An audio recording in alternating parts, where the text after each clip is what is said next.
2021년 7월 1일 오후 2시 20분 평화로웠던 위스콘신주 윈저에 있던 한 집에선 작은 총소리가 흘러나왔습니다. 이거 싫어요? 총소리가 흘러나온 그 집에선 한 남자의 작은 탄식 섞인 목소리가 흘러나왔습니다. 그것 말곤 컴퓨터가 윙윙거리는 소리만 들렸죠. 아니야, 이건 꿈이겠지. 그냥 게임이야. 이게 실제로 말이 돼? 현실을 믿기 힘들다는 말을 중얼거리고 있던 그 남성은 지하실로 터벅터벅 걸어가기 시작했습니다. 그리고 그곳엔 한 남성이 피를 흘리며 쓰러져 있었습니다. 아빠? 쓰러진 남성의 아들로 보이는 그 남성은 혼란스러운 표정으로 흔들며 불러봤지만 아무런 대답이 없었습니다. 안 돼. 이게 무슨 일이야? 이제 현실을 직시한 듯한 그는 다시 중얼거리기 시작했습니다. 이건 사고야. 난 그냥... 그렇게 멍한 표정으로 중얼거리고 있던 그는 약 2분 후 다른 사람이 된 듯 차분해졌습니다. 좋아. 이제 어떻게 할까? 이제 모든 게 명확해진 듯 시계를 보며 중얼거렸습니다. 2시 22분. 엄마가 5시쯤에 오니까 그때까지 시간이 충분해. 그리고 계획을 짜는 듯 골똘히 생각에 빠졌습니다. 현장 정리, 엄마한테 문자하기, 시간 벌기. 그는 약 10분 뒤 휴대폰을 들고 고민하는 표정으로 화면을 바라보기 시작했습니다. 뭐라고 써야지? 엄마가 늦게 오도록 할 수 있는 방법이... 얼마 뒤 좋은 생각이 떠오른 듯 문자를 쓰기 시작했습니다. 아빠 폰 꺼졌어. 나한테 문자해줘. 그리고 콜라도 좀 사다 줘. 볼 일이 1시간은 더 걸릴 것 같으니까 천천히 와. 만족스러운 표정으로 문자를 보낸 그는 쓰러져 있는 아빠를 다시 바라보며 말했습니다. 이건 아빠가 잘못한 거야.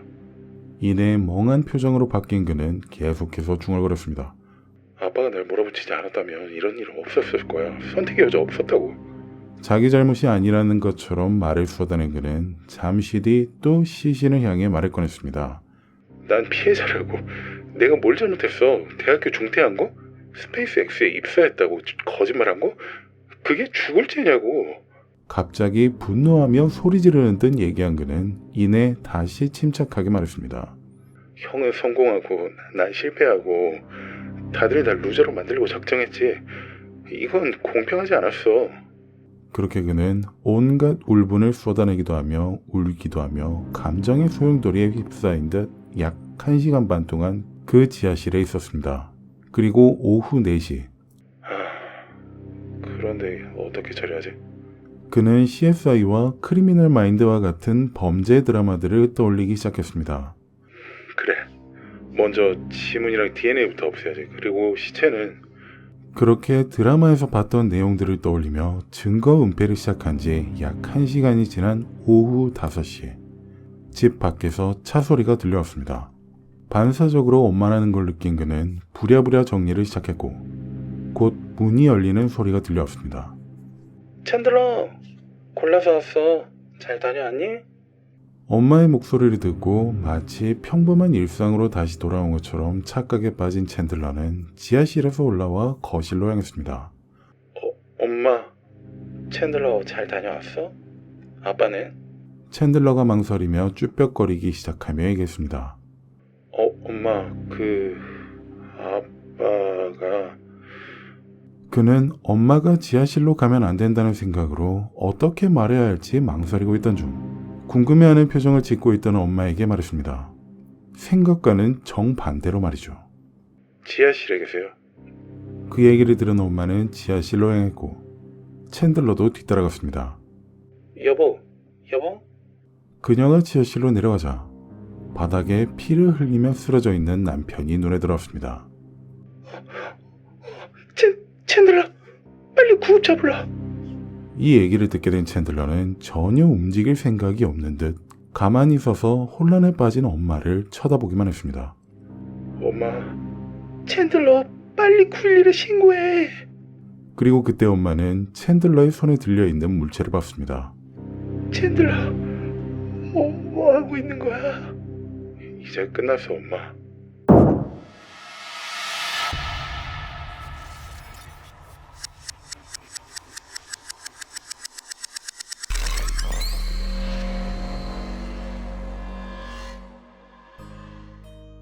(2003년) 어느 날, 두 아들을 둔 크리스타 헬더스는 5살 아들을 데리고 유치원에 간 날이었습니다.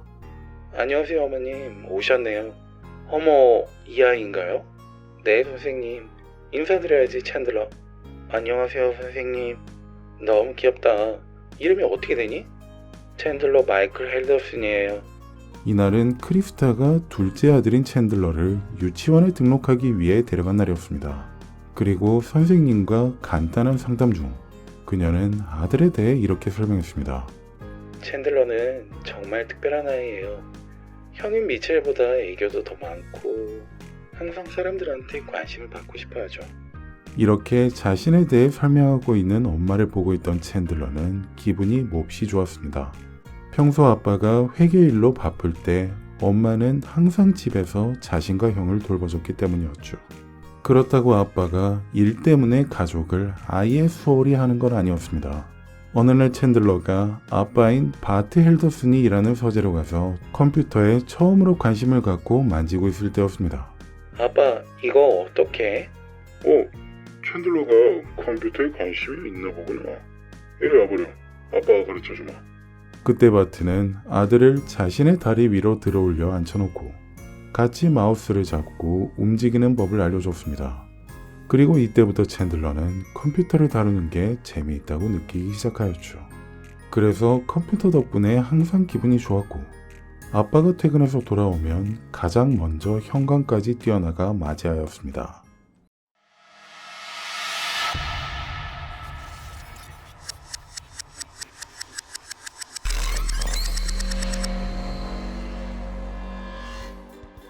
(2007년) 9살 때 챈들러는 초등학교에 입학하면서 완벽한 아들이라는 이미지가 확실히 각인되는 듯 했습니다.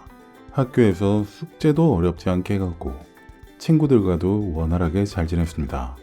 어려운 게 하나도 없었죠. 그리고 알렉스 그라바과는 거의 매일 함께 어울려 놀았습니다. 알렉스는 챈들러가 컴퓨터 게임을 다양하게 소개해주고 평소에 놀거리도 많이 알고 있었기에 좋아하였죠. 그리고 어느 날 챈들러는 엄마인 크리스타에게 부탁을 하나 했습니다. 엄마, 저도 형처럼 보이스카우트 하고 싶어요. 정말? 우리 챈들러가 그걸 하고 싶다고? 여보, 어떻게 생각해? 좋은 생각이지. 보이스카우트에선 배울 게 참 많으니까 말이야. 곧 보이스카우트에 가입한 챈들러는 캠핑도 가고 새로운 기술도 배우며 크고 작은 성취감을 느끼기 시작했습니다. 배지도 차근차근 따갔고 나중엔 결국 보이스카우트의 정점인 이글 스카우트까지 되었죠. 이것만 보면 챈들러의 미래는 밝아만 보였습니다.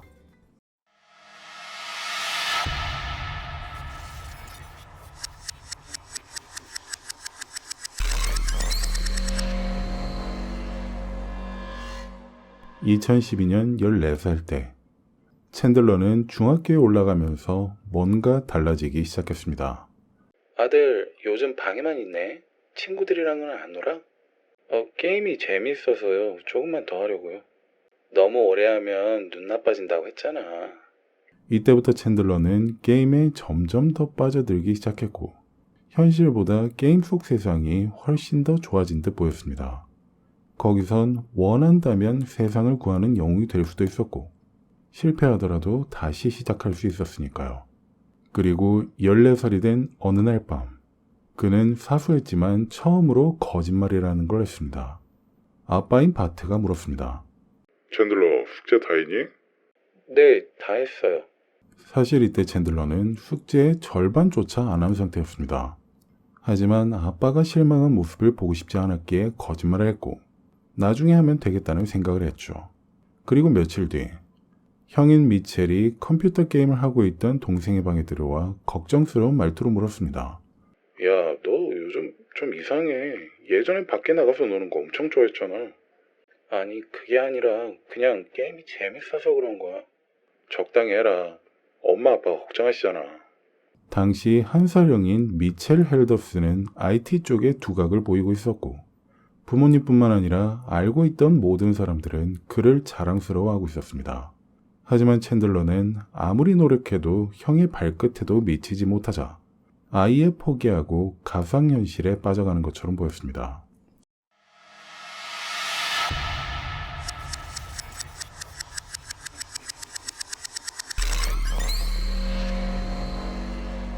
(2015년) 17살 때 데포레스트 고등학교. 이날 챈들러는 진로 상담 교사와 함께 대화를 나누고 있었습니다. 챈들러, 대학 지원은 어떻게 할 예정이니? IT 쪽으로 할 거라고 들었는데. 네, 컴퓨터 쪽으로 공부하고 싶어요. 형처럼요.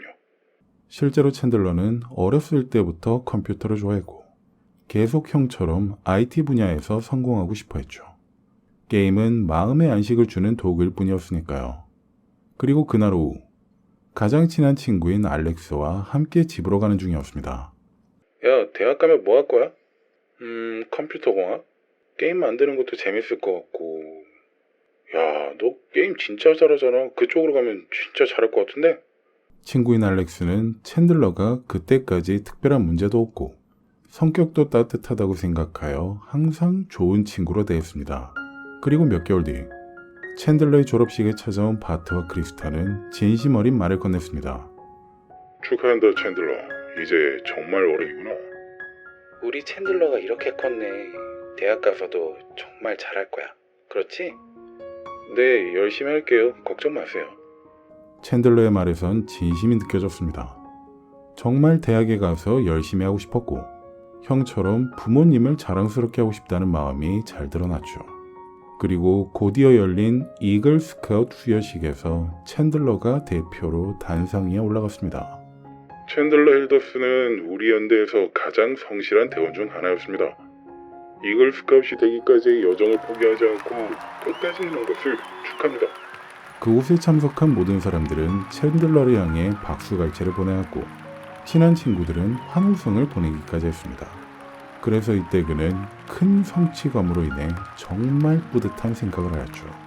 이렇게 챈들러의 성취감을 확인하는 뜻깊은 시간이 모두 끝이 났고 모두 함께 저녁 식사를 하러 갔습니다. 챈들러도 형처럼 성공할 거야. 우리 두 아들 모두 똑똑하니까 말이야. 맞아. 챈들러는 미첼보다 더 따뜻한 성격이니까 사람들이 더 좋아할 거야. 고마워요, 엄마.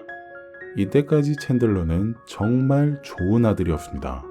한 번도 문제를 일으킨 적도 없었고 부모님의 기대에 부응하려고 노력했으니까요.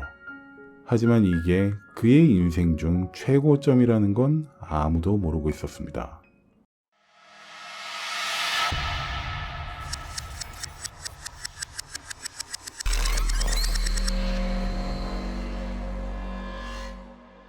(2016년 8월) 그날은 챈들러의 메디슨 대학 입학식 날이었습니다. 챈들러, 짐 다 챙겼지? 이불도 넣었고. 엄마, 걱정 마세요. 다 준비했어요. 이제 대학생이네. 진짜 어른이 된 거야. 열심히 해야 된다. 당연히 열심히 해야죠. 걱정 안 하셔도 돼요. 챈들러는 정말 자신감에 차 있는 듯한 모습이었습니다. 새로운 환경과 새로운 친구들, 컴퓨터 공학이라는 꿈꿔왔던 전공 모두 완벽해 보였죠. 그리고 기숙사로 이동한 그는 룸메이트와 처음 만난 자리에서 이렇게 말했습니다. 너 무슨 전공이야? 나 컴퓨터 공학이야. 게임 개발 쪽으로 갈까 싶어. 오, 게임. 나도 게임 좋아하는데. 야, 친하게 지내자. 사교적이고 따뜻한 성격인 챈들러는 처음 만난 룸메이트와도 금방 친해졌습니다. 그리고 그곳에서 더 이상 부모님의 눈치를 보지 않고 게임도 많이 하고 친구들과 밤늦게까지 놀 수도 있는 자유를 만끽하였죠. 그리고 즐거운 캠퍼스 생활을 하던 어느 날 수학 교수가 챈들러를 불렀습니다. 헬더슨, 과제 제출이 좀 늦네. 이번이 세 번째인데. 아, 죄송합니다. 컴퓨터가 고장나서요. 챈들러는 대학에 와서 처음으로 거짓말을 했습니다. 사실은 게임을 하느라 과제를 까먹고 있었으니까요. 고등학교 때 부모님과 살 때와는 다르게 아침에 깨워주는 사람은 아무도 없었고 과제를 확인해주는 사람도 없었기에 이런 문제는 더 커지는 것처럼 보였습니다. 그리고 약 11월경 야, 요즘 수업 잘 안 나가는 것 같던데 괜찮은 거야? 아니야, 나가고 있어. 그냥 다른 시간에 나가는 수업들이 많아서 그래. 그래? 근데 게임만 한다고 안 가는 건 아니지? 공부 다 하고 있거든. 걱정 마. 이때부터 챈들러는 함께 살고 있는 룸메이트에게까지 거짓말들을 늘어놓기 시작했습니다. 수업을 빠진 것도 숨기고 과제를 안 한 것까지 숨겼죠. 그렇게 게임에 빠져 의미 없는 시간이 흘러 12월이 되었습니다. 챈들러, 첫 학기는 어땠어? 성적은 어떻게 나올 것 같니? 괜찮을 것 같아요. 좀 어렵긴 했지만요. 그래, 첫 학기니까 적응하느라 힘들었겠지. 다음 학기엔 더 나아질 거야. 아빠는 아들이 믿는다. 거짓말에 거짓말로 이어져 가기 시작했지만 더 이상 멈추고 싶어도 멈출 수가 없었습니다. 고등학교 졸업식 때 봤던 기대에 찬 부모님을 실망시키고 싶지 않았기 때문이었죠. 그리고 아빠와 통화한 지 며칠이 지났을 때 첫 학기에 성적이 나왔습니다. F, D, F... 이게 뭐야? 거의 모든 과목에서 낙제한 성적표를 받아든 챈들러는 절망에 빠졌습니다. 그리고 다음 달인 2017년 초 19살이 된 챈들러는 엄마 아빠와 통화를 하고 있었습니다. 챈들러, 왜 이렇게 갑자기 집에 온다는 거니? 아직 방은 아니잖아. 그게 학교에서 문제가 좀 있어서요. 무슨 문제? 성적 문제니? 챈들러는 이때 처음으로 큰 거짓말을 시작했습니다. 아니요, 그냥 룸메이트 친구들과 문제가 좀 있어서요. 그리고 전공을 바꾸고 싶어서 휴학도 좀 하려고요. 전공을 바꾸고 싶다고? 갑자기 왜? 컴퓨터 공학이 생각보다 적성이 좀 안 맞는 것 같아가지고요. 알겠어. 하지만 넌 이제 성인이니까 집에서 지내려면 월세를 내야 돼. 한 달에 41만 원. 그리고 학교는 계속 다녀야 된다. 일도 가고 말이야. 네, 알겠어요. 여보, 그래도 우리 아들인데 월세는 좀... 크리스타, 챈들러는 책임감을 배워야 해. 이건 다 챈들러를 위한 거라고. 아빠의 이 얘기를 들은 챈들러는 막막해진 마음이 들었습니다. 여지껏 게임만 하면서 좋은 시간을 보냈지만 그 결과는 월세도 내야 하고 일도 구해야 하고 학교도 충실히 다녀야 했으니까요. 그런데 가장 큰 문제는 이미 망쳐버린 성적을 어떻게 말하냐는 것이었습니다.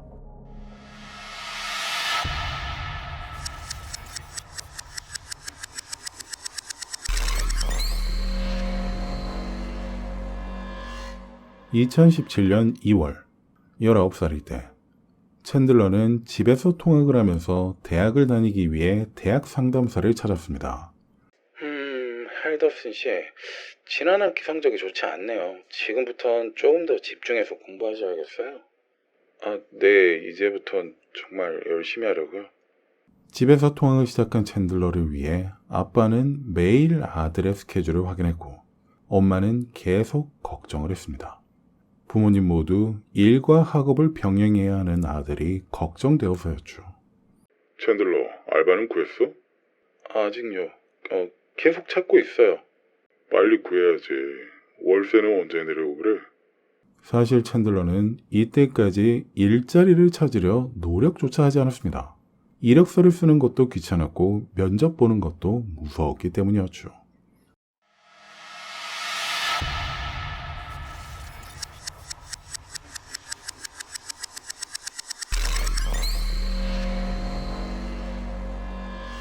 그로부터 1년 뒤 2018년 봄이 되었습니다. 알렉스, 여보세요? 챈들러, 학교 어때? 잘 다니고 있어? 괜찮아. 좀 바쁘긴 하지만. 오랜만에 통한 베프인 알렉스에게도 이제 거짓말을 하게 된 챈들러. 한번 숨기기 시작한 진실은 더욱더 확실하게 숨길 수밖에 없다는 생각에서였습니다. 그리고 집에서 만난 아빠는 성적에 대해 물었습니다. 챈들러, 이번 학기 성적은 어떻게 나올 것 같아? 저번보다는 나을 것 같아요. 그래야지. 그런데 월세는 언제 낼 거냐? 거의 1년이 밀렸어. 곧 알바를 시작할 거예요. 네. 하지만 챈들러는 자신이 숨겨온 진실이 드러날까 무서워서 오히려 점점 더 방에서 안 나오기 시작했습니다. 챈들러, 밥 먹으러 오렴.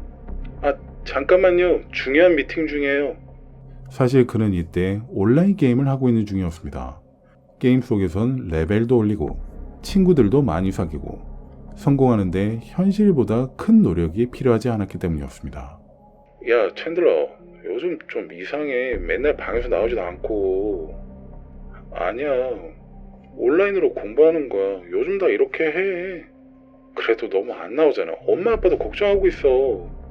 괜찮다니까. 내가 알아서 할게. 그리고 며칠 뒤 알렉스로부터 문자가 왔습니다. 야, 이번 주말에 만날래? 오랜만에 같이 놀자. 아이, 미안. 과제가 너무 많아서. 다음에 만나자. 사실 이때도 챈들러는 게임 레이드를 돌고 있는 중이었습니다. 한 번 레이드를 시작하면 거의 반나절까지도 쉬지 않고 시간을 투자해야 했기에 현실과는 점점 멀어질 수밖에 없었고, 사실 이때부터 온라인 친구들이 더 편해진 것도 컸습니다.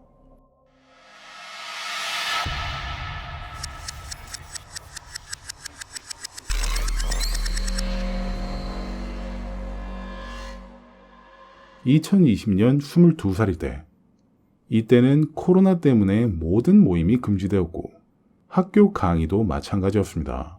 그래서 챈들러는 더 이상 통학을 하지 않고 집에서 온라인 강의를 듣게 되었고, 아빠인 바트도 재택근무를 시작하였습니다. 이제 코로나 때문에 모든 게 온라인이네. 너도 집에서 수업 듣기가 편하겠구나. 네, 정말 편해요. 오히려 더 집중할 수 있을 것 같아요. 사실 챈들러는 이렇게 온라인으로 강의가 바뀌면서 좋은 기회라고 생각했습니다. 모든 게 온라인으로 되었기 때문에 게임을 하더라도 핑계를 대기가 쉬워졌으니까요. 하지만 아빠는 이때까지도 월세는 한 번도 낸 적이 없었고 알바조차도 하지 않는 아들이 걱정돼서 조심스레 물어봤습니다. 챈들러, 이제 정말 좀 일을 해야 되지 않을까? 월세도 계속 밀리고 말이야. 사실 그 아메리칸 패밀리 보험사에서 재택근무 자리를 구했어요. 정말? 언제부터? 다음 주부터요. 인턴이지만 돈을 받을 수 있어요. 챈들러는 궁지에 몰리자 또 다시 거짓말로 상황을 모면하였습니다. 그리고 얼마 뒤 일자리를 구했다는 소식을 들은 엄마도 챈들러의 방으로 왔습니다. 우리 아들이 드디어 일자리를 구했네. 진짜 자랑스러워. 고마워요, 엄마. 열심히 할게요. 챈들러는 엄마의 기쁜 표정을 보고 나서 이런 생각이 들었습니다. 진짜 큰일이네. 그리고 일주일이라는 시간은 순식간에 흘러갔습니다.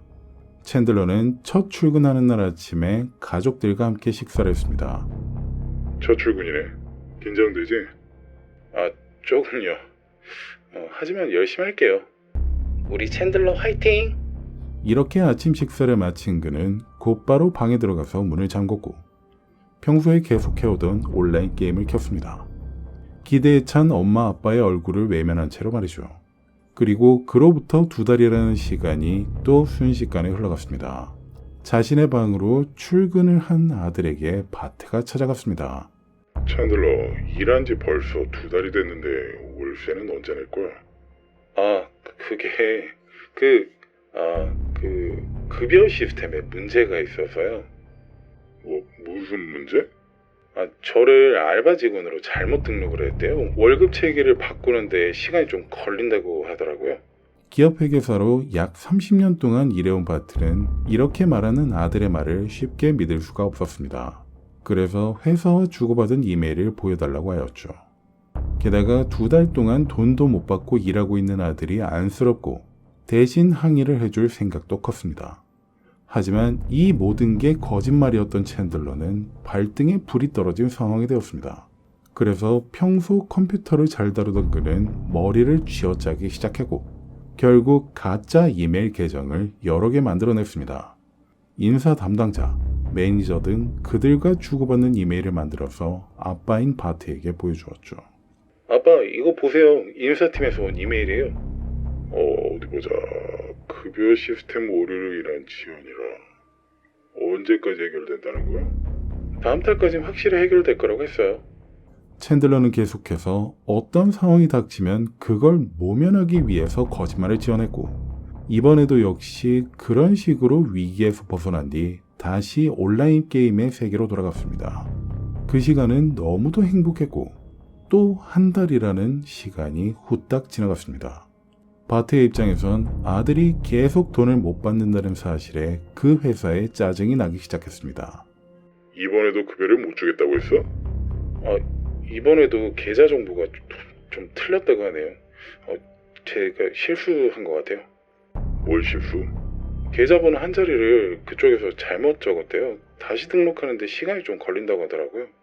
바트의 입장에선 회사에 화가 났지만 챈들러의 입장에선 거짓말이 들키지 않도록 하기 위해 더욱 견고한 거짓말을 지어내야 했습니다. 게다가 학교 문제도 해결해야 했습니다. 처음 2학기를 제외하곤 여지껏 한 번도 등록한 적이 없었고 그걸 모두 거짓말로 속이고 있었기 때문이었죠. 아들, 학교는 어떻게 되고 있어? 졸업은 언제니? 순조롭게 잘 되고 있어요. 재생에너지 공학을 전공하고 있고요. 재생에너지? 좋은 분야네. 미래가 밝아 보여. 제가 이따가 성적도 보여드릴게요. 챈들러는 알리사 브렌트, 다니엘 스파이트라는 이름들로 가짜 이메일 계정을 또 만들었습니다. 마치 메디슨 대학 교직원인 것처럼 말이죠. 그리고 부모님과의 저녁 식사 시간에 조작된 서류를 보여주었습니다. 교수님이 메일 보내셨어요. 제 성적 관련해서요. 어디 보자. 성적이 좋다는구나. 잘했어.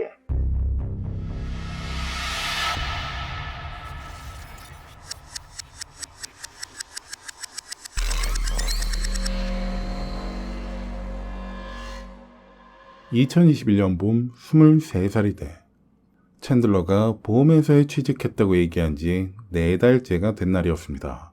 하지만 아직도 급여가 지급된 적은 없었고 이제 한계에 다다른 것처럼 보인 바트가 와서 얘기했습니다. 챈들러, 이쯤 되니 너무 이상한 것 같은데 그 회사 제대로 된 곳은 맞아?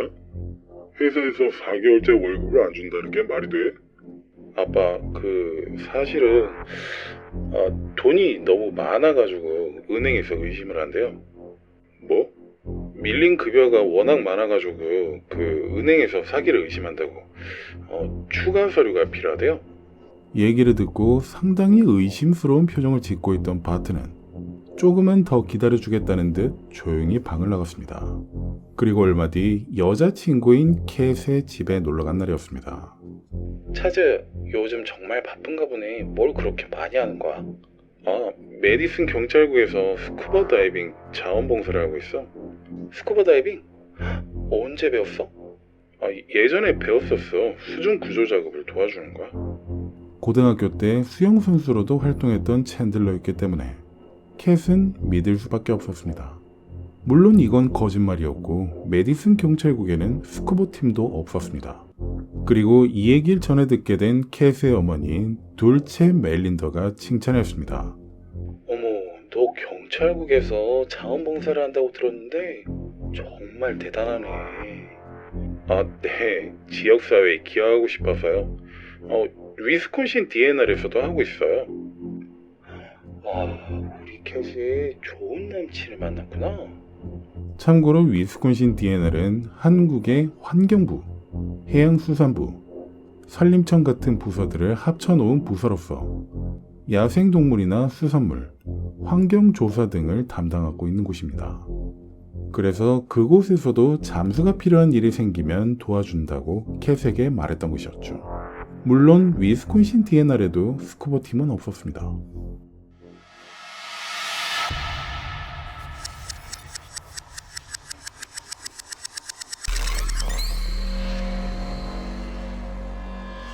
(2021년 5월) 어느 날 거짓말을 통해 자신을 대단한 사람인 것처럼 부풀려가고 있던 챈들러는 더욱 대담해지기 시작했습니다. 캣, 나 좋은 소식 있어. 뭔데? 스페이스X에서 스카우트 제의가 왔어. 정말? 스페이스X? 일론 머스크? 그래서 플로리다 타이터스빌로 가야 돼. 같이 갈래? 눈이 반짝이고 있던 여친을 본 챈들러는 그 순간만큼은 자신이 대단한 사람이 된 것 같은 느낌이 들었습니다. 그리고 이 거짓말로서 생긴 자신감은 곧 부모님에게로 향했습니다. 엄마 아빠, 저 중요한 얘기가 있어요. 아, 무슨 얘긴데?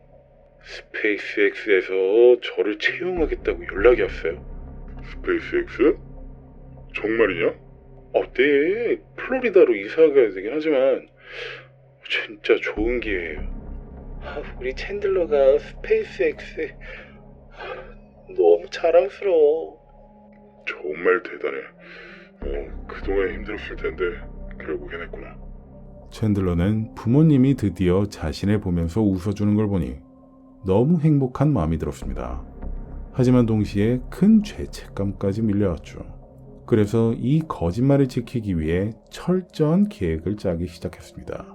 물론 이 계획도 모두 거짓말에 의한 것이었죠. 차즈 언제 가는 거야? 집은 구했어? 다음 달부터야. 아파트는 벌써 렌트했고 차도 샀어. 정말? 빨리 가보고 싶다. 모든 건 거짓말이었습니다. 아파트, 차, 스페이스X에 지원을 한 적도 제의가 온 적도 없었습니다. 야, 알렉스, 빅뉴스가 있어. 뭔데? 나 스페이스X에 취직했어. 진짜? 야, 차즈 대박이다. 진짜 축하해.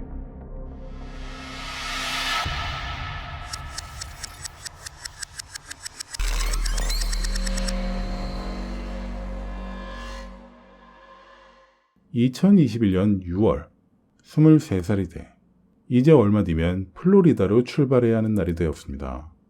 차즈 이제 진짜 가는 거야? 설레지 않아? 근데 좀 걱정도 돼. 이제 어떻게 하면 좋을까? 스페이스X에 취직한 것도 아니니 플로리다에 진짜 갈 수도 없고.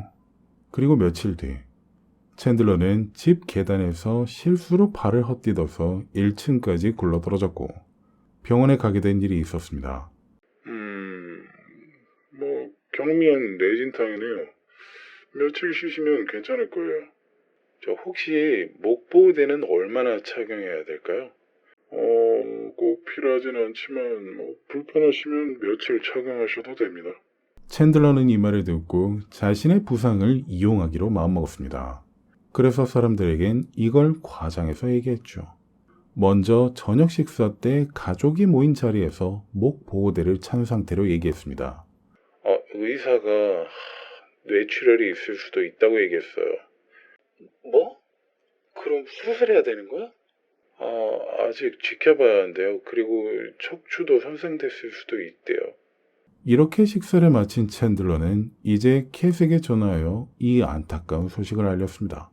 나 스페이스X에 못 갈 것 같아. 왜? 회복되면 갈 수 있는 거 아니야?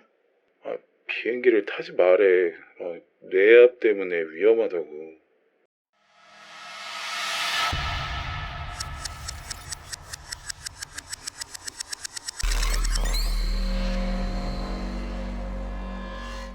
(6월 29일) 오후 바트가 약간 심각한 표정으로 아들의 방으로 들어갔습니다. 챈들러, 네 대학교 성적표가 필요해서 말인데. 성적표요? 왜요? 근데 어차피 스페이스X에서 요구하지 않으니?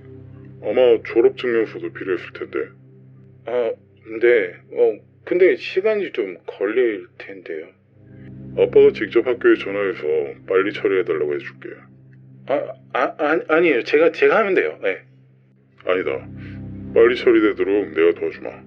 곧 자신의 서재로 돌아간 바트는 어디론가 전화를 걸었고 서재 밖에서 귀를 기울여 듣고 있던 챈들러는 아빠가 자기인 척 학교에 전화를 걸고 있다는 걸 알게 되었습니다. 안녕하세요. 저 챈들러 헬더슨이라고 하는데요. 성적표가 좀 필요했어요. 네, 잠시만요. 검색 좀 해볼게요. 혹시 알리사 브렌트라는 직원 아직 거기서 일하고 있나요? 죄송하지만 그런 직원은 없습니다. 다니엘 스파이트는요? 그런 직원도 없습니다. 그리고 잠시 동안 검색을 해본 직원은 이렇게 답했습니다. 헬더슨 씨, 저희 기록으로는 현재 등록되어 있는 학생도 아니시고 1년 이상 수업을 들으신 적도 없는 것 같은데요. 그리고 학비도 2,500달러 정도 미납되어 있네요. 그래요? 알겠습니다. 도와주셔서 고마워요. 아빠가 전화를 끊기 직전에 몰래 자신의 방으로 돌아간 챈들러는 이제 올 것이 왔다는 생각에 마음을 졸이며 기다렸고 곧 아빠가 찾아왔습니다. 챈들러, 우리 얘기 좀 하자. 내일 오후 3시에 학교부터 갔다가 말이야.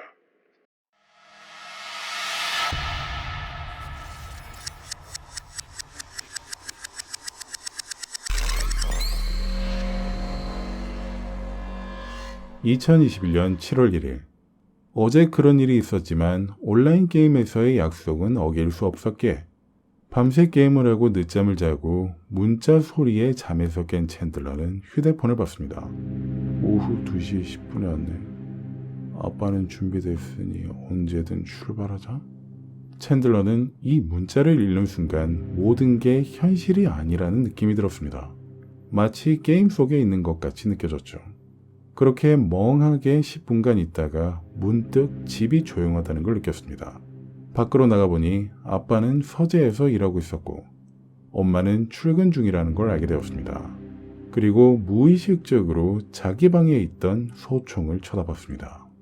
그 총은 온라인 게임에서 만난 앤드류 스미스라는 친구에게 선물 받은 실제 소총이었습니다.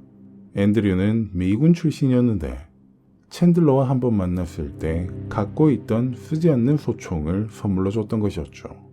그리고 챈들러는 그 소총을 물끄러미 쳐다보다가 다가가서 집어들고 지하실로 향했습니다. 이후 그는 조용한 발걸음으로 아빠가 있는 서재로 향했습니다. 아빠. 응? 그래.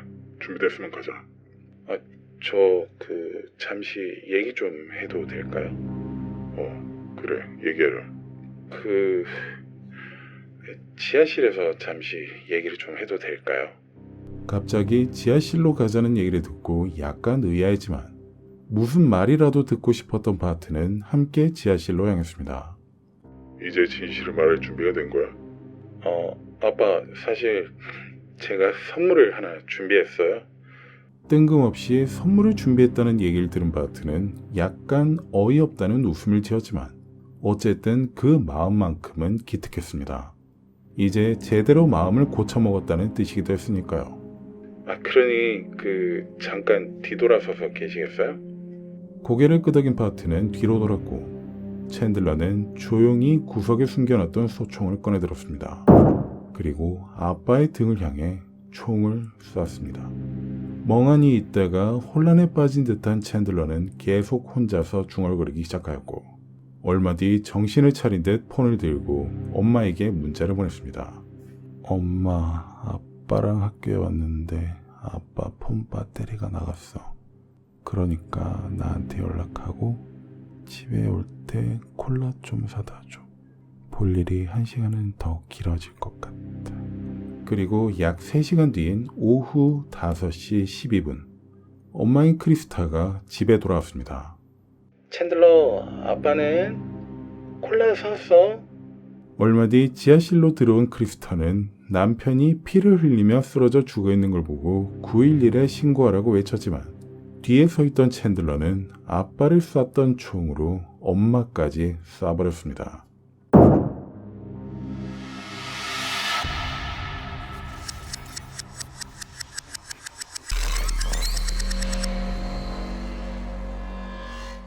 (2021년 7월 7일) 오후 3시 30분 7월의 무더운 오후에 데인 카운티 보안관서에선 에어컨이 쉬지 않고 돌아가고 있었지만 여전히 후텁지근했습니다. 여기서 일하고 있던 브라이언 시엉크 형사는 파트너인 사브리나 심스 형사와 함께 오후 업무를 정리하고 있었습니다. 그런데 접수처 직원이 다가와서 말을 건넸습니다. 브라이언 형사님, 지금 실종 신고하러 온 사람이 있어요? 그래요? 지금 어디 계시죠? 3번 방으로 안내드렸어요. 23세 남성인데 부모님이 실종됐다고 하네요. 브라이언은 알겠다는 대답을 한 뒤 심스 형사와 함께 3번 방으로 향했습니다. 실종 사건이면 먼저 가족부터 확인해야겠네요. 그렇지. 보통 24시간 안에는 연락이 오는 경우가 많으니까. 곧 3번 방의 문을 열었을 때 젊은 남성이 의자에 앉아 있는 게 눈에 들어왔습니다. 첫인상은 평범한 대학생같이 보였죠. 키는 보통, 마른 체형에 갈색 머리였고 목에는 보호대를 차고 있었습니다. 안녕하세요. 전 브라이언 션크 형사고 이쪽은 제 파트너인 사브리나 심스 형사예요. 안녕하세요. 챈들러 힐더슨이에요. 챈들러의 목소리는 부모님이 실종되었다는 사람치고 너무 안정되어 있었습니다. 약 30년 동안의 경력을 가진 브라이언 형사는 보통 불안해하거나 초조해하는 가족들의 모습을 봐왔지만 이건 너무도 이상해 보였습니다. 일단 앉으세요. 천천히 얘기해보죠. 3번 방은 녹색 벽지에 형광등이 희미하게 깜빡거리고 있었습니다. 챈들러는 의자에 반듯하게 앉아서 두 형사를 쳐다보고 있었고 걱정스럽다기보단 뭔가를 계산하고 있는 것처럼 보이기도 했습니다. 언제부터 부모님과 연락이 안 되신 건가요? 7월 1일 목요일부터요. 그날 아침에 집을 나가셨는데 그 이후로 연락이 안 돼요. 챈들러는 손을 무릎 위에 올리고 손가락을 만지작거리거나 다리를 떨지도 않았습니다. 어디에서도 초조함이 엿보이지 않았죠. 어디로 가신 건지 알고 계신가요? 네. 저희 가족 오두막이 있는데 위스콘신 랭클레인드 카운티 화이트 레이크에 있어요. 거기로 가셨고요. 부모님만 가셨나요? 아니요. 다른 아줌마 아저씨랑 함께 가셨어요. 제가 모르는 분들이고요. 그분들이 누군지는 전혀 모르시나요? 네. 부모님이 어디서 알게 된 분들인지는 모르겠어요. 이름도 모르고요. 챈들러의 말투는 마치 국어책을 읽는 것처럼 담담했습니다. 평소에 부모님이 그런 분들과 여행을 가시나요? 당신이 모르는 분들이랑? 아니요. 처음이에요. 좀 이상하긴 했는데. 이 얘기를 들은 두 형사는 이상하다는 걸 알면서도 6일 동안 신고를 안 한 이유가 궁금해졌습니다. 6일 동안 연락이 안 됐는데 왜 이제야 신고를 하시는 건가요? 처음에 휴가니까 연락이 안 될 수도 있다고 생각했어요. 그런데 오늘 엄마 회사에서 출근을 안 했다고 연락이 와서. 챈들러는 이렇게 계속 이야기를 하면서 시선을 피하지 않고 똑바로 유지하였습니다. 일반적으로 거짓말을 하는 사람들은 눈을 의도적으로 피하면서 다른 곳을 쳐다보는데 챈들러는 똑바로 형사들의 눈을 쳐다봤기에 거짓말처럼 보이진 않았습니다. 부모님의 성함이 어떻게 되시죠? 바트 힐더슨, 크리스타 힐더슨이에요. 아빠는 50세, 엄마는 53세고요. 혹시 부모님이 도박을 하시나요? 카지노 같은 데를 가신다거나. 그럴 수도 있어요. 아빠가 그런 얘기를 했던 것 같기도 해요. 부모님 직업이 어떻게 되시죠? 아빠는 회계사시고 엄마는 행정보조원이에요. 평소에 부모님이 갑자기 연락 없이 어디를 가시는 분들인가요? 아니요, 전혀. 그래서 이상한 거예요. 이렇게 대화를 하다가 문득 챈들러가 목에 차고 있던 보호대가 궁금해졌습니다. 목은 어떻게 하다 다치신 거죠? 계단에서 넘어져서요. 뇌진탕도 있고 목도 다쳤죠. 챈들러는 목 보호대를 만지작거리며 두 형사들의 눈을 번갈아 봤습니다. 부모님이 차량을 가져가신 건가요? 아니요, 두 대 모두 집에 있어요. 차를 두고 가셨다고요? 그럼 같이 가셨다는 그분들 차를 타고 가신 건가요? 네, 그런 것 같아요. 자신들의 차를 놔두고 아들이 모를 정도로 친하지 않은 사람들의 차를 타고 여행을 떠났다는 건 뭔가 조금 이상하게 느껴졌습니다. 부모님 휴대폰으로 연락해보셨어요? 네, 계속 해봤지만 안 받았어요. 문자도 보내봤고요. 마지막으로 부모님을 보신 게 언제인가요? 정확히 기억나시나요? 챈들러는 잠시 생각하는 듯 했지만 브라이언 형사의 눈에는 뭔가 연기를 하고 있는 것처럼 보였습니다. 7월 1일 목요일 아침이요. 제가 6시쯤 일어났을 때 아빠는 집에서 일하고 계셨어요. 그날 저녁엔 못 보셨어요? 네, 제가 목이 아파서 일찍 잤거든요. 뭔가 교묘하게 피해가는 대답을 하는 챈들러를 보고 의심이 점점 커지기 시작했습니다. 부모님이 멀리 여행을 간다는데 인사도 안 하고 잤다는 말이었기 때문이었죠. 부모님이 짐을 싸는 것도 못 보셨고요? 네, 그때 전 방에 있어서. 이렇게 말끝을 흐리며 말을 끝낸 뒤 3번 방엔 정막이 찾아왔고 형광등이 윙윙거리는 소리만 들렸습니다. 챈들러 씨, 부모님이 평소에 어떤 분들이셨는지 좀 더 얘기해 주세요. 좋은 분들이에요. 아빠는 열심히 일하시고 엄마는 가족을 위해 많은 걸 해주시죠. 뭔가 일반적으로 누구나 할 법한 대답이었습니다. 부모님이 실종되었다는 상황에서 도움이 되는 요소는 전혀 없는 답변이었죠. 형제는 있으신가요? 네, 형이 있어요. 미첼이요. 24살이에요. 형은 뭐라고 하죠? 부모님이 실종이 되었어? 형도 걱정하고 있어요. 오늘 그 오두막 집에 직접 가본다고 했고요. 그 오두막 주소를 정확히 알 수 있을까요? 화이트 레이크인데 정확한 주소는 집에 있어요. 그럼 일단 집으로 가서 더 자세히 얘기해 볼까요? 부모님 방도 확인해 볼 겸이요. 이 말을 들은 챈들러의 표정은 미묘하게 변했습니다. 비록 찰나의 순간이었지만 두 형사는 당황한 그 표정을 놓치지 않았습니다. 네, 좋아요. 세 명은 모두 함께 3번 방을 나와서 복도를 걷기 시작했고 두 형사는 앞서 걸어가고 있는 챈들러의 모습을 보고 속삭였습니다. 저 이상하죠? 맞아. 너무 차분해. 그리고 목을 다친 건 맞아?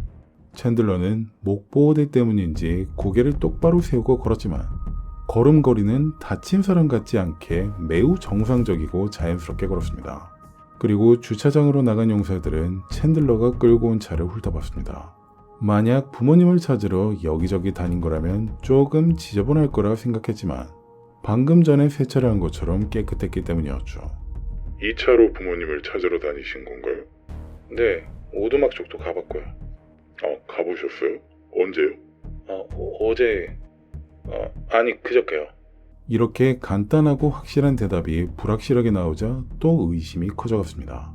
그리고 셋은 모두 각자의 차를 타고 헬더슨 씨네 집으로 향했고 오후 4시가 넘어가자 해가 서쪽으로 기울어지고 있었습니다. 그렇게 평범할 수도 있었던 하루는 점점 이상한 방향으로 흘러가고 있는 것처럼 보였죠. 브라이언, 이 사건 단순하지 않을 것 같은 느낌이 들어요. 나도 그래. 일단 그 집에 가서 더 확인해보자고. 이들은 이때까지 자신들의 경력 중에 가장 충격적인 사건의 시작일 거란 상상조차 못하고 있었습니다.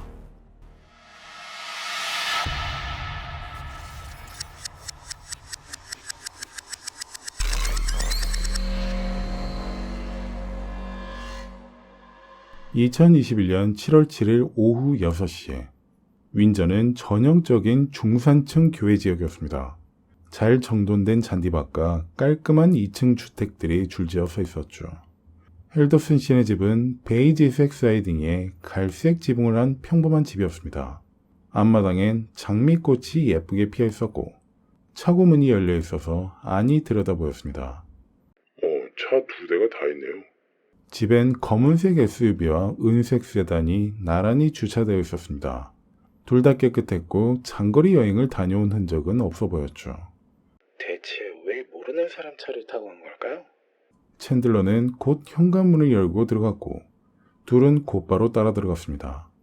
집안은 매우 깔끔했습니다. 거실 소파는 반듯하게 정리되어 있었고 커피 테이블 위에는 잡지들이 가지런히 놓여 있었죠. 이쪽으로 오세요. 집안에선 에어컨이 돌아가는 소리와 냉장고 돌아가는 소리만 들렸습니다. 뭔가 살아있다는 느낌이 전혀 들지 않는 적막함이 감돌았죠. 보통 가족이 함께 살고 있는 집에서 느껴지는 생활의 흔적은 어디에서도 보이지 않았습니다. 저 부모님 방 좀 봐도 될까요? 네, 2층에 있어요. 두 형사는 계단을 올라가면서 벽에 걸린 가족 사진들을 훑어봤습니다. 누가 보더라도 행복해 보이는 4인 가족이었죠. 아버지인 바트와 어머니인 크리스타, 그리고 두 아들. 사진 속의 챈들러는 활짝 웃고 있었습니다. 무표정한 지금 모습과는 다르게 말이죠. 그리고 부모님 침실은 매우 깔끔했습니다. 잘 정리되어 있었고 옷장도 깨끗했습니다. 부모님이 짐을 싸간 흔적이 보이지 않는데요?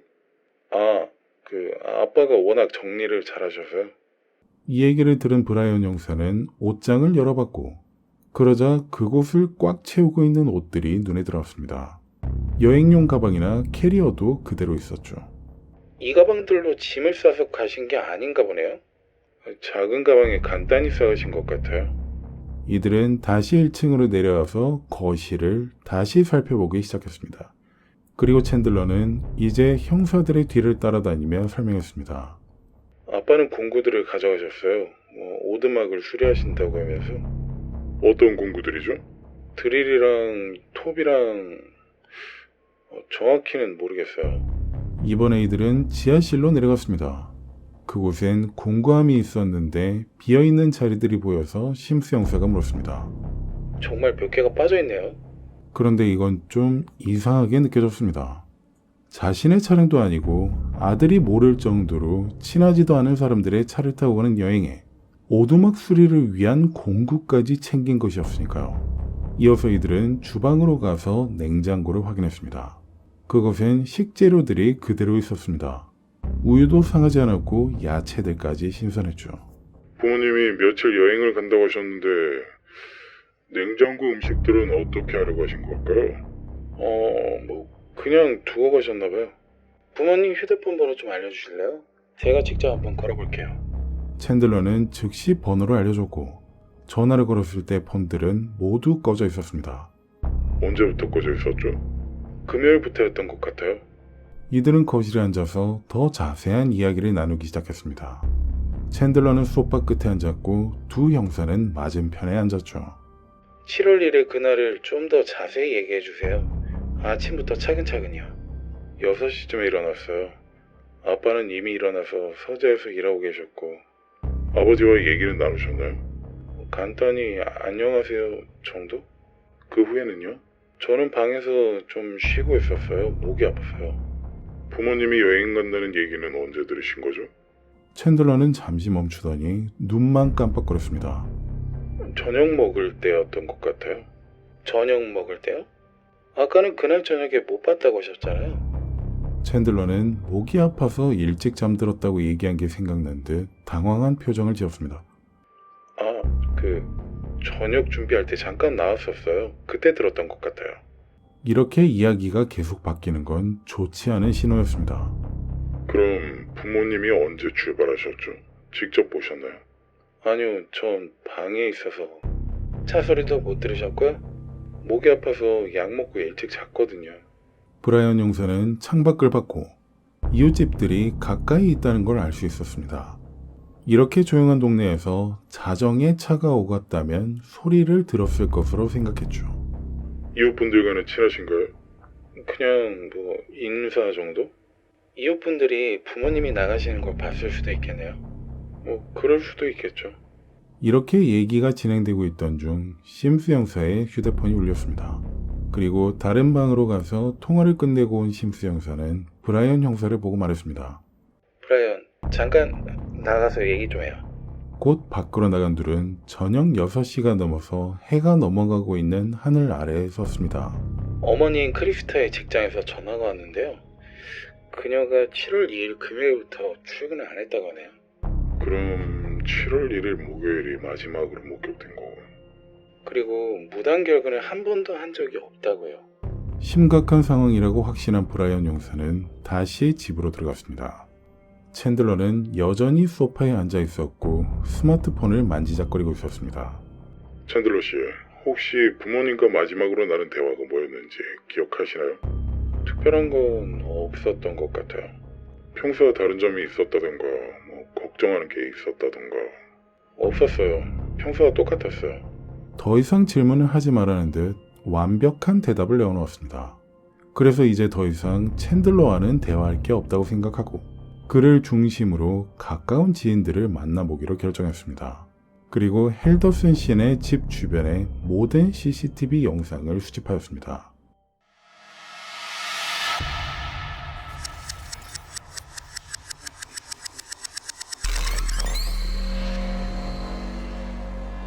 경찰이 챈들러를 만난 다음날 오전 8시에 챈들러는 아침 일찍부터 이웃들을 찾아가서 질문을 하고 있었습니다.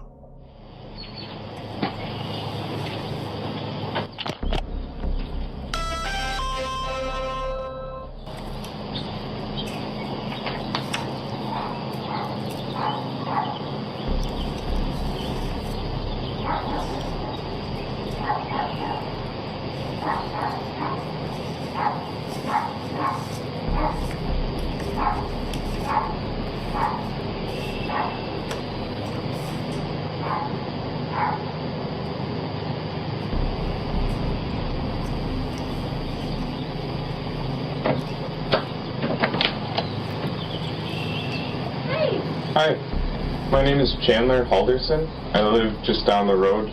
Oh, yes. You're the one who follows the police. Yeah. I was told you had the fancy security system. I was wondering if you were able to capture the road or my house. The police actually came and downloaded everything they have. But it's actually my sister's house. Oh, okay. Yeah, so they were here, I think till like 9 o'clock last night and downloaded all the video she's got. So we're hoping that... Yeah, did it capture anything on... We don't know. We don't know. They just took a copy of everything, and so we're hoping... Widening the lens? Yeah, and it's all... Be able to get a Yeah, and it's all HD, and then I think there's one... Especially in the dark, it looks like it has a little bit of night vision. Yeah, and there's one on the corner of the garage, too. I don't know if that one quite goes in. 한편 아침 일찍부터 사무실에 나온 브라이언이 가장 먼저 한 일은 미첼 헬더슨에게 전화하는 것이었습니다. 챈들러의 형인 미첼은 직접 그 오두막으로 가보겠다고 했었죠. 형사님, 제가 직접 확인해보고 연락드릴게요. 조심히 하시고요. 뭔가 이상하면 바로 연락 주시고요. 네, 알겠습니다. 브라이언은 오두막이 있는 곳을 관할하고 있던 랭클랜드 카운티 보안관소에도 연락을 취했습니다. 그러자 그곳에선 미첼을 지원하겠다고 하였죠. 그리고 오전 10시쯤 미첼에게서 연락이 왔습니다. 형사님, 그는 심각한 목소리로 입을 뗐습니다. 여기 아무도 없어요. 확실한가요? 네, 완전 확실해요. 일단 잔디가 한 달은 안 깎은 것 같아요. 무릎 만큼 자라있는 상태예요. 안으로 들어가 보셨나요? 네, 열쇠가 있어서요. 그런데 안은 먼지 투성이에요. 수도도 잠겨있고 전기도 차단되어 있어요. 이 말을 들은 브라이언은 부모님이 오두막에 가지 않은 게 확실하다고 판단했습니다.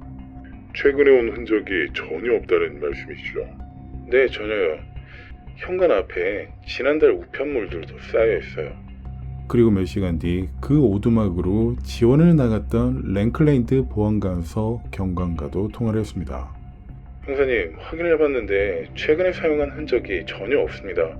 이웃들도 만나봤는데 몇 달째 사람을 본 적이 없다고 하는군요. 감사합니다. 공식 보고서로도 좀 보내주세요. 브라이언은 전화를 끊고 심스를 바라보며 얘기했습니다. 챈들러가 거짓말을 하고 있는 것 같지? 확실해요. 이제 본격적으로 수사를 시작해보죠. 둘은 여러 사람들의 증언을 바탕으로 간단히 타임라인을 정리해봤습니다. 7월 1일 목요일, 바트, 크리스타 헬더슨 마지막 목격. 7월 2일 금요일, 크리스타 무단 결근. 평생 처음.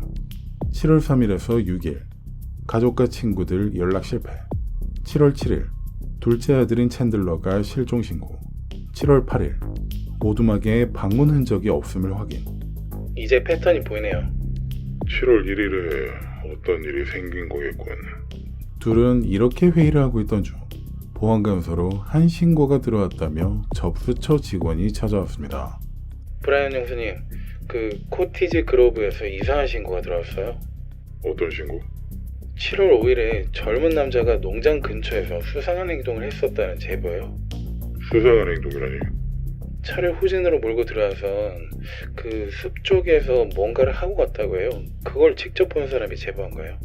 이 얘기를 들은 브라이언은 분명히 이 실종과 어떤 큰 관련이 있을 거라 생각하고 곧바로 그곳으로 향했습니다. 그리고 이동하던 도중 심스와 이야기를 나눴습니다. 코티지 그로브가 헬더슨 집에서 얼마나 떨어져 있죠? 한 32km 정도? 차로 30분? 그럼 챈들러가 갈 수 있는 거리겠네요. 두 형사가 운전하고 있던 이날은 전형적인 여름 위스콘신의 날씨로 매우 맑았습니다. 하지만 두 형사의 마음은 그와 대조적으로 점점 어두워졌습니다. 그 숲에서 뭔가 끔찍한 일이 일어났다는 확신이 들고 있었기 때문이었죠. 그리고 오전 11시경 코티지 그로브에 도착하여 농장 근처에 살고 있다는 60대 여성 신고자를 만나 대화를 나누기 시작했습니다. 7월 5일 월요일 오후였어요. 어떤 젊은 남자가 차를 이상하게 몰고 들어오더라고요. 어떻게 이상하게요? 후진으로 몰고 와서 들판 쪽에 댔어요. 그리고 숲 쪽으로 갔다가 1시간쯤 후에 나왔어요. 그 남자를 다시 보면 알아보실 수 있겠어요? 네, 그럼요. 키가 보통이고 마른 편이었어요. 그 목에 뭔가를 차고 있었던 것 같기도 하고. 목에 뭔가를 차고 키가 보통의 마른 편. 두 형사의 머릿속에서 떠오른 건 챈들러였습니다. 그 숲을 수색해봐야겠네요. 이들은 확실한 단서를 잡았다고 생각했지만 한편으론 좋지 않은 예감 때문에 불안해졌습니다. 어떤 것을 발견하게 될지 이미 알고 있는 것 같았으니까요. 그래서 보안관서로 돌아가는 길에 무전으로 지원을 요청했습니다. 본부, 코티지 그로브 농장 수색을 위한 지원팀을 요청합니다. 수색 이유가 뭔가요? 실종 관련 중요 단서 지역입니다. 최대한 빨리 부탁드려요. 브라이언, 나쁜 예감이 들어요. 나도 마찬가지야. 하지만 우리가 해야 될 일은 해야지. 그리고 이때까지 오후에 이들이 발견하게 될 게 브라이언의 30년 경력에서 가장 충격적인 장면이 될 줄은 꿈에도 모르고 있었습니다.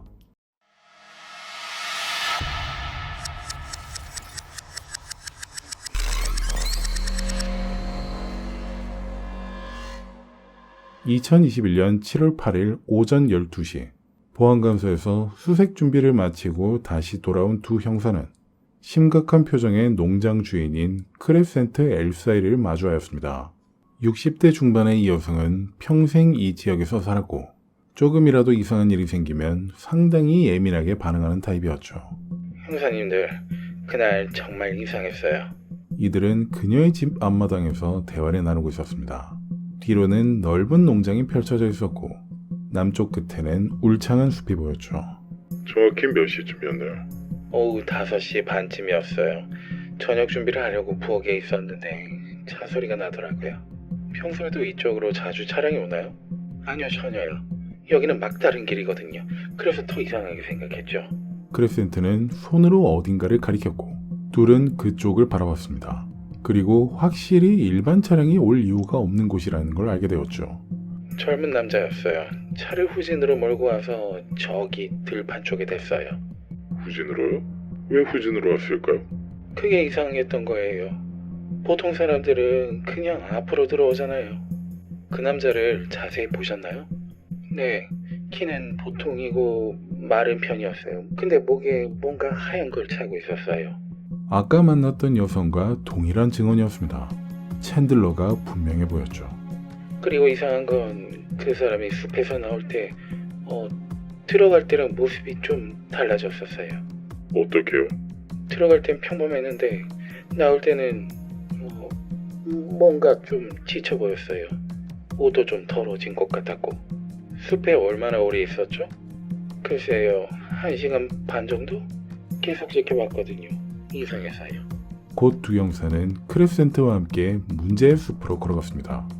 7월 오후의 태양은 강렬했고 숲 입구까진 들판을 가로질러 200m 정도 걸어야 했습니다. 여기에요. 이 근처에서 뭔가 하고 있었어요. 숲 입구 근처에 풀이 눌려있는 걸 보고 최근에 누군가 드나들었다는 게 확실해 보였습니다. 혹시 그 사람이 뭘 가지고 갔는지 보셨나요? 잘은 안 보였지만 큰 가방 같은 걸 들고 있었던 것 같아요. 무거워 보였죠. 그 후에는 어떻게 됐나요? 그냥 차를 타고 갔어요. 그때도 후진으로요. 두 형사는 왜 계속 후진으로 다닌 건지 이해할 수 없었습니다. 차 번호판은 못 보셨나요? 후진으로 다녀서 앞쪽은 못 봤어요. 의도적인 것 같았죠. 챈들러로 의심되는 그 남성이 후진으로 다닌 건 의도적으로 차량 넘버를 가리기 위한 것으로 알 수 있었습니다. 그리고 한편 숲의 수색영장이 승인됐다는 연락을 받았고 이제 본격적인 수색 시간이 찾아왔습니다.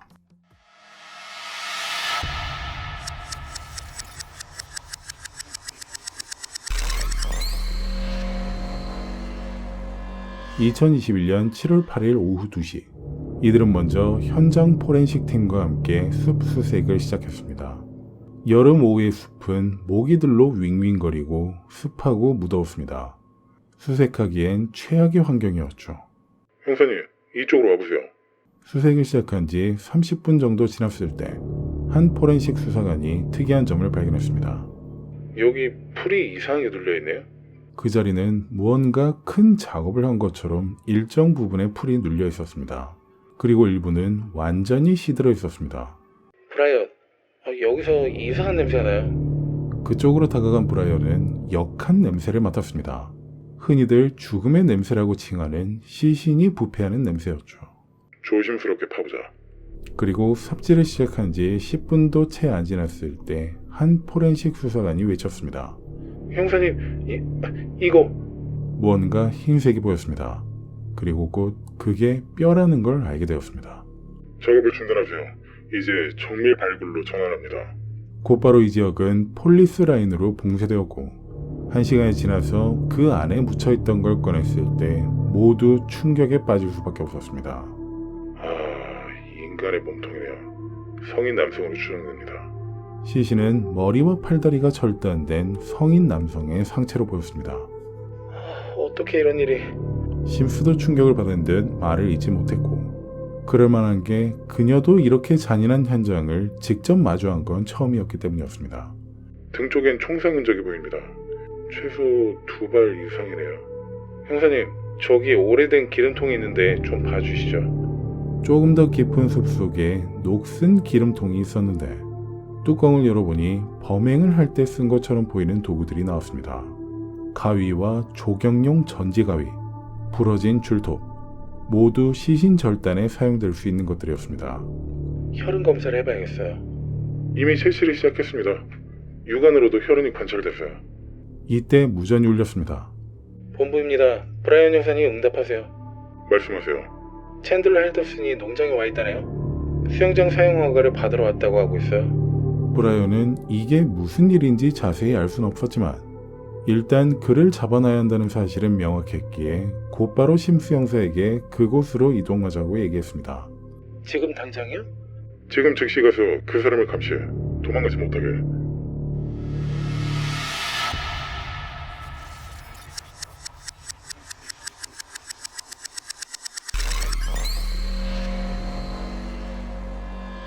(2021년 7월 8일) 오후 4시 농장의 집으로 급하게 뛰어간 이들은 챈들러와 그의 여친인 캣의 어머니인 둘체가 대화하고 있는 걸 봤습니다.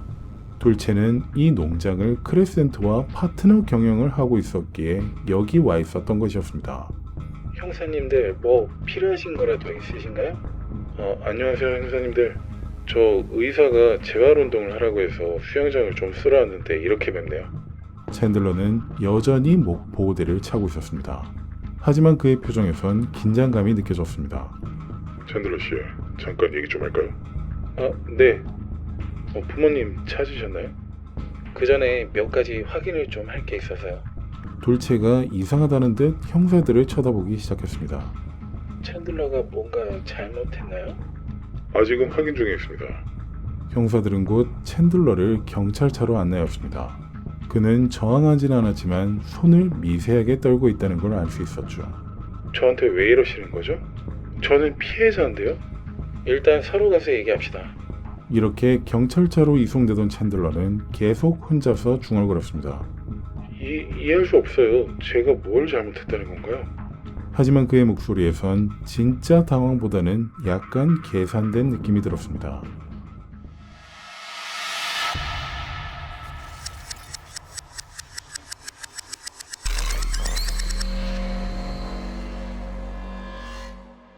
(2021년 7월 8일) 오후 5시 30분경 신문실은 형광등 불빛 아래 차갑게 느껴졌습니다. 테이블 하나와 의자 3개, 벽에선 시계만 째깍거리고 있었습니다. 챈들러는 변호사를 요청한 상태였지만 아직은 위증 혐의로만 체포된 상태였죠. 챈들러 씨, 7월 5일 월요일에 뭘 했는지 기억하나요? 7월 5일요? 잘 기억 안 나는데요. 코티지 그로브에 간 적 있나요? 순간 챈들러의 동공이 흔들렸습니다. 코티지 그로브요? 거기가 어디죠? 캣의 어머니 농장에 있는 곳이에요.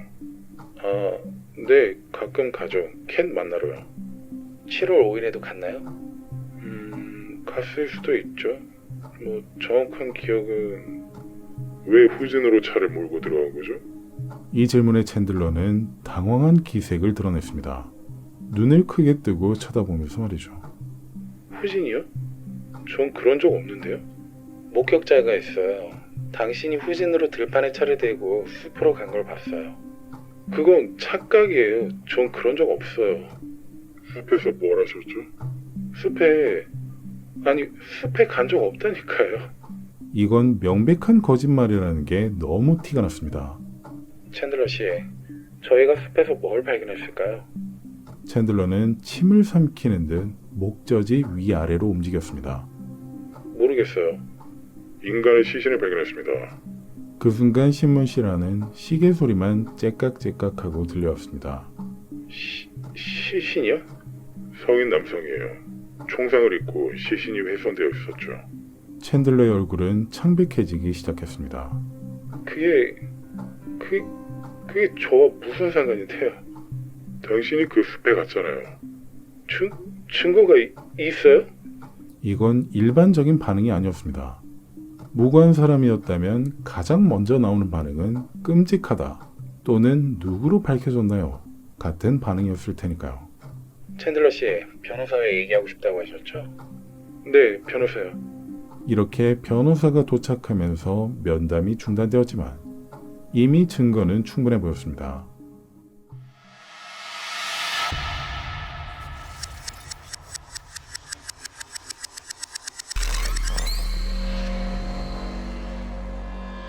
토막난 시신이 발견된 지 4일이 지난 12일 오전 10시에 부검을 담당한 법의학팀에서 브라이언에게 연락을 해왔습니다. 브라이언 의사님, 결과가 나왔네요. 어떻게 나왔죠? 바테일더슨이 맞습니다. DNA가 일치해요. 드디어 확실해졌다는 생각에 기뻤지만 한편으론 무거운 마음이 들었습니다. 이제 살인 혐의로 기소할 수 있겠네요. 그런데 크리스타는 어디 있는 거지?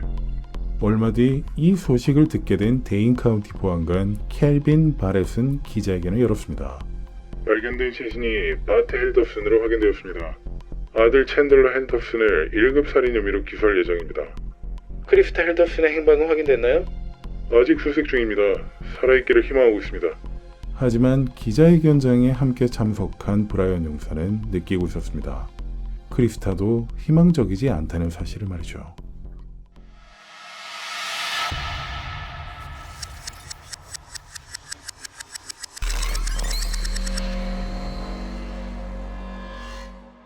다음날 오후 3시, 챈들러의 여친인 캣이 보안관서로 찾아왔습니다.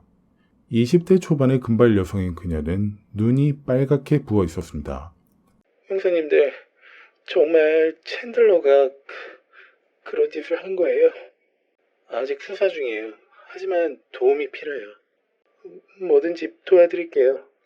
휴대폰에서 정보를 좀 받아도 될까요? 챈들러와 관련된 걸 확인하려고요. 네, 그럼요. 그렇게 하셔야죠. 얼마 뒤 캣의 휴대폰을 가져간 디지털 포렌식 전문가는 분석을 마친 듯 보고서를 들고 찾아왔습니다. 스냅챗에서 흥미로운 걸 찾아냈어요. 뭐죠? 7월 3일 새벽에 찍힌 스크린샷이에요. 이거 챈들러의 위치가 표시되어 있더라고요. 아, 그거요. 전에 챈들러가 바람을 핀 적이 있어서 그래서 위치 추적에 동의하게 했어요. 브라이언은 그 스크린샷을 유심히 바라봤고 그곳은 위스콘신강 근처 외진 곳이라는 걸 알게 되었습니다. 7월 3일 새벽이면 부모님이 실종되고 이틀후네요. 그때 챈들러가 거기서 뭘 하고 있었는지 이상하게 생각했었어요. 그래서 물어봤는데 그냥 산책한다고 했었고요. 새벽에 그런 외진 곳에서 산책을요? 네, 이상했어요. 게다가 목까지 아프다는 애가. 브라이언은 이것으로 두 번째 수색 지점을 알아냈다고 판단하고 수색영장을 청구하고 병력 지원도 요청하였습니다.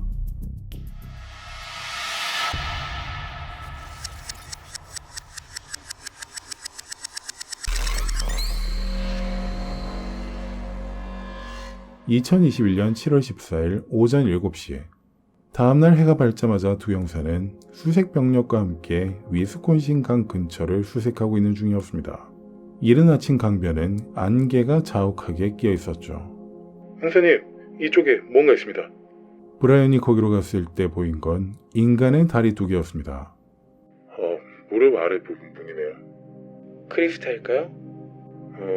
크기로 봐서는 여성으로 추정되긴 하는데요. DNA 검사를 해보면 확실해지겠죠. 주변을 더 수색했지만 다른 부위는 발견되지 않았습니다. 다른 부인은 어디로 갔을까? 강물에 떠나러 갔을 수도 있고 다른 곳에 버렸을 수도 있을 것 같습니다. 그날 오후 DNA 대조 결과가 나왔습니다. 그건 크리스타 헬더슨으로 확인되었죠. 이렇게 챈들러는 이제 부모 살인범이 되었습니다.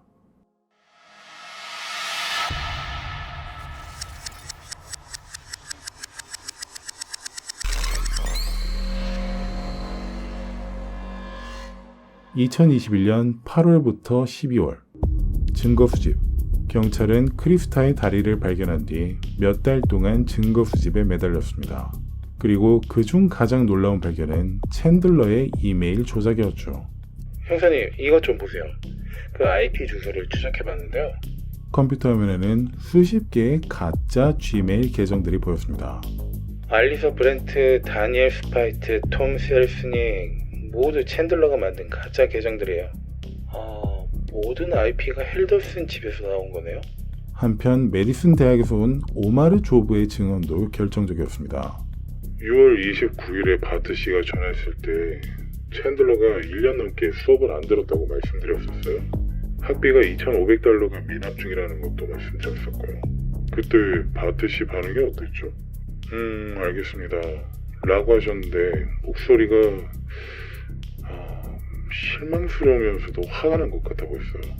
한편 아메리칸 패밀리 보험회사에서도 확인해줬습니다. 톰 셀스닉이라는 직원은 저희 회사에 없어요. 챈들러 헬더슨이라는 사람도 지원조차 한 적이 없었고요.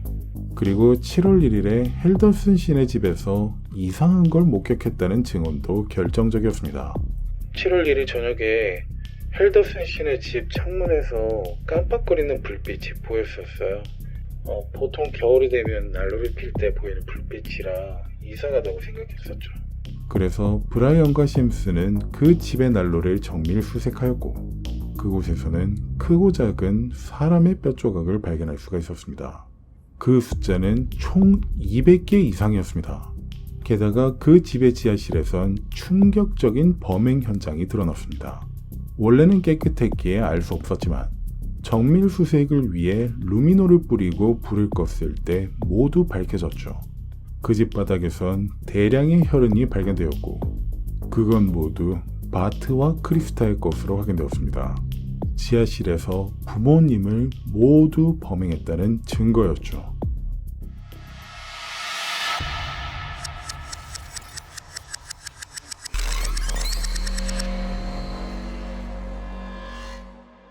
(2021년 12월) 재판 준비. 12월 말이 되었을 때 모든 증거가 정리되었습니다. 그리고 브라이언은 이 사건의 기소를 맡은 윌리엄 브라운 검사와 마지막 회의를 하였습니다. 형사님들, 정말 대단한 수사였습니다. 검사 사무실 벽에는 거대한 증거 차트가 붙어 있었습니다. 이건 6개월간 많은 사람들이 매달려서 이뤄낸 수사 결과였죠. 이 정도면 충분하겠죠? 충분하죠. 아니, 충분함을 넘었었죠. 하지만 여전히 궁금해요. 왜 그런 걸까요? 그건 배심원들이 판단할 일이죠. 저희는 사실만 제시하면 되고요. 드디어 끝이 보이네요. 그렇지. 비록 바트와 크리스타가 돌아오진 못하게 되었지만 이건 브라이언의 30년 경력에서 가장 복잡하고 충격적인 사건이었고 게다가 이글 스카우트 출신의 청년이 자신의 부모를 살해하고 시신까지 토막냈다는 사실은 더욱 크게 다가왔습니다. 형사님들, 정의를 위해 싸운 6개월이었습니다. 정말 고생 많으셨어요. 하지만 이 자리에 앉아있는 모든 사람들은 이 재판이 쉽지 않을 거라는 사실을 알고 있었습니다. 자신의 죄를 피하기 위해 계속해서 거짓말을 해왔기 때문이었죠. 내년 1월이 기다려지면서도 무섭네요. 그래도 우리가 할 일은 다 했어. 이젠 배심원들과 검사님께 맡겨야지. 이렇게 2021년이 저물어가고 있었습니다. 이건 헬더슨 부부가 마지막으로 숨쉬었던 해가 끝나가고 있다는 뜻이기도 했습니다.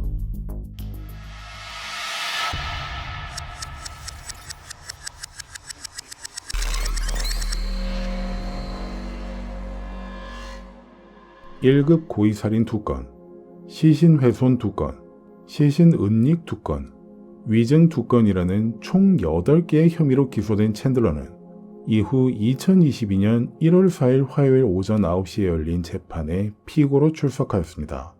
이 재판은 20일 목요일 오후 2시까지 거의 보름에 걸쳐 진행되었고 그때 배심원단은 평의에 들어갔습니다.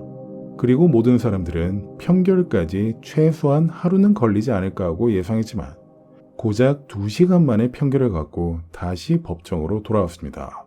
그 결과는 8개 모든 혐의에 대해 유죄였죠. 이렇게 만장일치로 유죄라는 판결이 발표되는 동안 챈들러의 표정은 무표정했고 어떤 움직임도 보이지 않았습니다. 그리고 약 2달 뒤인 2022년 3월 17일에 선고재판이 열렸습니다. 여기서 판사는 뉘우치려는 모습을 1도 보여주지 않고 항소를 진행할 수 있냐는 질문을 하는 챈들러에게 가석방이 없는 종신형을 선고하였습니다. 위스콘신주에선 1급 살인죄에 대해 의무적으로 가석방이 없는 종신형이 수반되므로 챈들러가 감옥에서 풀려날 일은 거의 희박하다고 봐야 될 것 같습니다. 그리고 이렇게 감옥에 수감된 챈들러를 놓고 많은 말들이 오갔습니다. 먼저 선고재판에서 챈들러의 최후 발언 시간에 한 말이었습니다. 혹시 TV를 보고 계시는 변호사분들이 있다면 제 항소를 도와주세요. 부모를 살해하고 토막까지 낸 사람이 전국으로 생중계되는 법정에서 마치 구인 광고를 하듯 변호사를 구하는 건 제정신이 아니라고 볼 수가 있었습니다. 어쨌든 그 결과 몇몇 변호사들을 구하는 데 성공하였고 약 1년 뒤 열린 항소 재판에선 시체 은닉 혐의 2건이 취소되었습니다. 위스콘신 주법에 따르면 시신 훼손과 시신 은닉으로 동시에 기소할 수는 없다는 규정이 있기 때문이었습니다. 그렇지만 이미 가석방 없는 종신형이라 아무런 의미가 없는 항소의 승리였습니다. 그리고 재판이 열리기 전에 부모님의 장례식에 참여한 지인이 챈들러에게 와서 너무 슬프다고 말하자 그는 이렇게 말했습니다. 기분 전환으로 할로윈 영화나 봐. 자기 부모님의 장례식에 참석하여 슬퍼하고 있는 사람에게 슬래셔 무비를 추천한 건 제정신이 아니라고 볼 수 있는 부분이었습니다. 그럼 길고 긴 챈들러 헬더슨 사건 이야기는 여기서 마쳐야겠군요. 오늘도 이곳까지 함께 해주신 많은 분들께 정말 감사드린다는 말씀부터 드리겠습니다. 정말 감사합니다. 저는 오늘 진행을 맡았던 쇼킹TV의 톰슨이었고 다음에도 다른 충격적인 사건과 함께 하실 분은 구독과 좋아요를 부탁드리겠습니다. 그럼 다음에 다시 뵐 때까지 모두 건강하고 안전하게 지내시기 바랍니다.